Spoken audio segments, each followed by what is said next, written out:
The Bank of Canada Governor Stephen Poloz has described the effect of sliding oil prices on the Canadian economy as atrocious.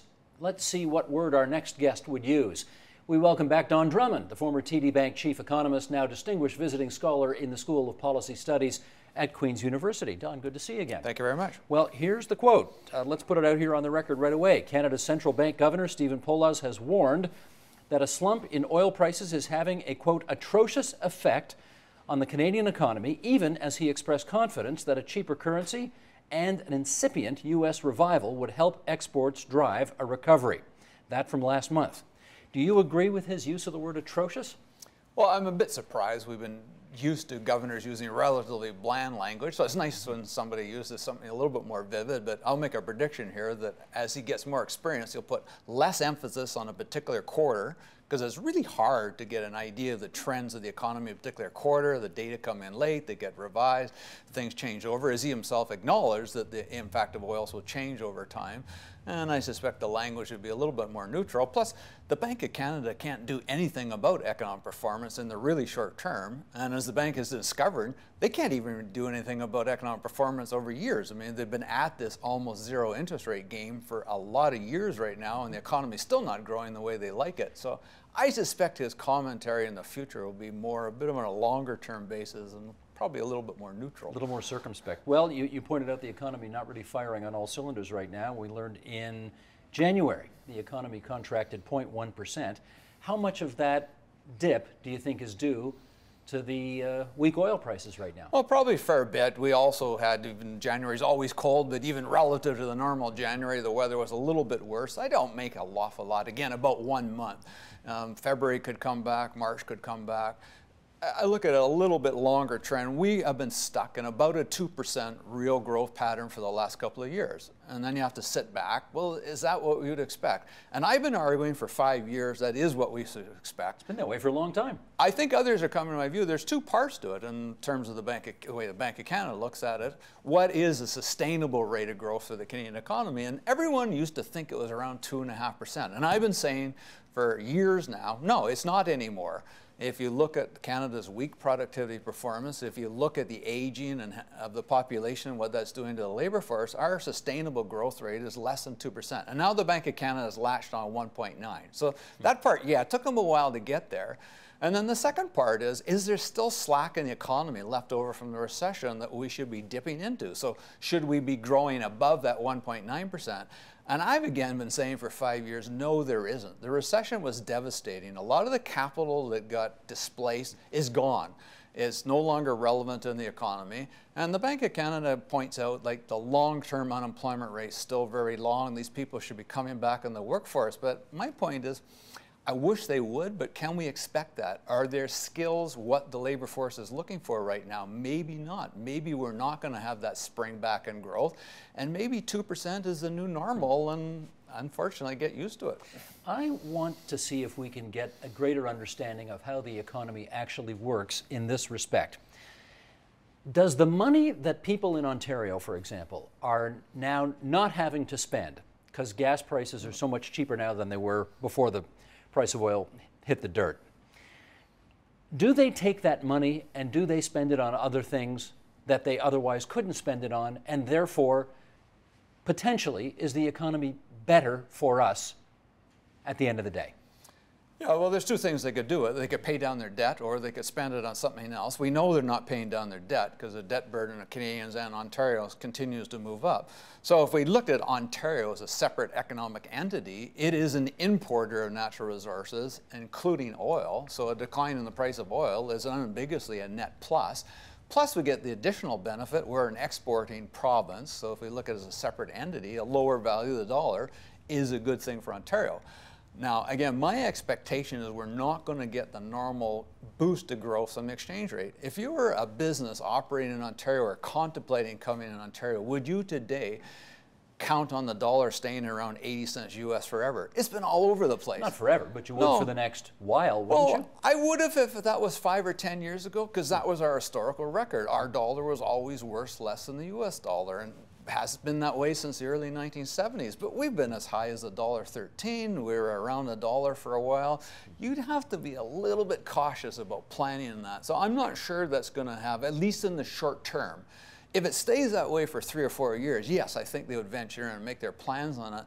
And this is where the Bank of Canada, I think, is right on the timing. The oil impact decline is real. It's happening right now. You're going to cut down on investment and employment if you're working in the oil patch.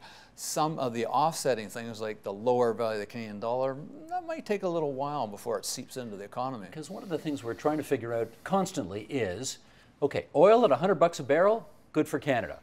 Oil at $47 a barrel, good for Ontario. Do these two things never walk lockstep with each other anymore? Well, and of course there's one intermediate step that complicates it a little bit, and this is a point that Alberta's gone to great pains to demonstrate. If Alberta economy is firing all cylinders, it does import a fair bit from Ontario. A lot of the industrial materials does come in Ontario, so it's not exactly us versus them, Ontario versus everybody else. Having the oil producing or the resource-rich provinces in the country do quite well does have a positive impact from Ontario. So there's offsets. High oil, it can come back in other aspects in the Ontario economy. And Ontario will suffer if Alberta and Saskatchewan and Newfoundland and Labrador pull back from the oil fields, because we do export things to those sectors. A couple of things about the upcoming April 21st federal budget, Joe Oliver's budget. I think he's now anticipating, never mind balance, but a bit of a surplus as well. Should we be surprised by that, given the way oil has been trending down and therefore fewer revenues to the National Treasury? No, I don't think we should. The government, of course, opened the floodgates on spending in 2009 and 2010, and they slammed it down since. We don't actually even really know what they've done. They've not revealed the details program by program. They've not even revealed that to Parliament, but we do see the actual numbers. Spending has come down quite a bit. It's very similar relative to the infamous program review of the 1990s. The difference between there was a bit more transparent what was going on. So despite revenues being relatively weak, the spending side has made up for it. And of course, interest rates, they got a lot of debt. Having those super low interest rates, paying less than 2% on their long-term bond yields, that explains it. Bigger question is, does it matter? Is that even the right thing? And here's where we get a bit of an irony. We have over in one building, we have the Governor of the Bank of Canada saying the economy is not operating as strongly as I would like. He can't really do anything about it. He's already got interest rates at zero. And here on the other side of the building, about 1 block away, you got the Department of Finance writing a very strict, austere fiscal stance. Doesn't make any sense, really. From an economic perspective, actually, you would probably want them to be continuing to have a deficit and take a little bit longer to get back to a balanced position, never mind a surplus. Well, one of the reasons they may not be taking a deficit was the other idea that Mr. Oliver advanced, which is this notion of a new balanced budget law that will, I guess with the exception of wartime or catastrophic economic circumstances, legally obligate future governments to balance the books. Is this worth the paper it's printed on, is my question for you. Well, I can certainly tell you if I was still there, and I was there for 23 years, I would be putting up a fight on this idea, conceptually and practically. Conceptually, do we even know ex ante when you want to balance the budget? As I just said, it's not clear right now. You should be balancing the budget, and if I didn't want to balance it, I wouldn't want some law compelling me to it. It'll probably say something, balance it around the length of an economic cycle. You don't even know until a cycle's over when it started and when it ended, and we're having this discussion, what is even normal growth? Are we at a normal operating economy right now? The Bank of Canada doesn't know. It's got 3 different measures of it, and they all give different things. Look at the record of it. The world record on balanced budget is crystal clear. Governments who want to balance their budget whether they got legislation or not. And the flip side, if they don't want to balance the budget, they don't balance the budget whether they got legislation or not. Just look at the United States. They got all of these debt ceilings and sequestration. They have changed the debt ceiling 30 times since they introduced that. We go through that same drama every time. We're hitting the debt ceiling, therefore we're going to close down the government, we're going to sequester it. No. There's an easier solution, just change the legislation. And so it comes back to all the governments in Canada, federally and provincial, they went from huge deficits to balanced budget. None of them had legislation doing that. They wanted to do it, people were forcing them to do it, they did it. They didn't see any obstacles. I seem to remember 20 years ago in Ontario, the Mike Harris government passed balanced budget legislation, and it would require a referendum to raise taxes. Right. And as soon as Mr. Harris was out, Ernie Eves took over, economic times got tough, there was no referendum, he simply raised taxes. Yeah. And that's the record. We'll go back again to the United States in the 1980s. We had Grand, then Grand Rudman, then Grand Rudman Holmes. It's sort of the fiscal equivalent of Crosby, Stills, Nash, and Sometimes Young. And they just kept changing the song. You're a rock and roller, are you Well, done? just like the rock group, they just kept changing the song. I see. Every time they were running afoul of their legislation, they just amended it.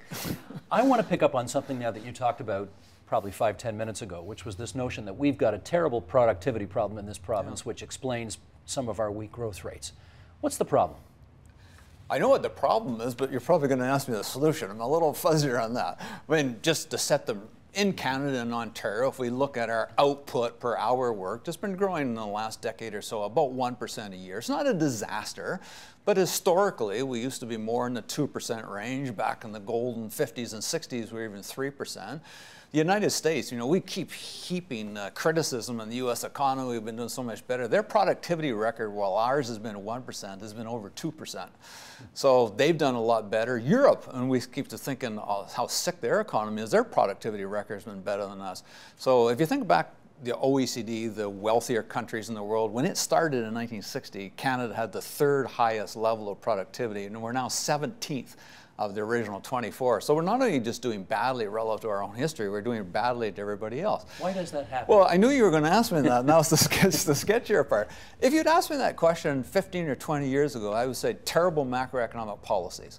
There was a lot to dislike of what we do. We had high debt, we had higher interest rates than the rest of the world, we had higher inflation and higher interest rates, we had tariff barriers, we had really high rates of taxation on capital. That's all changed.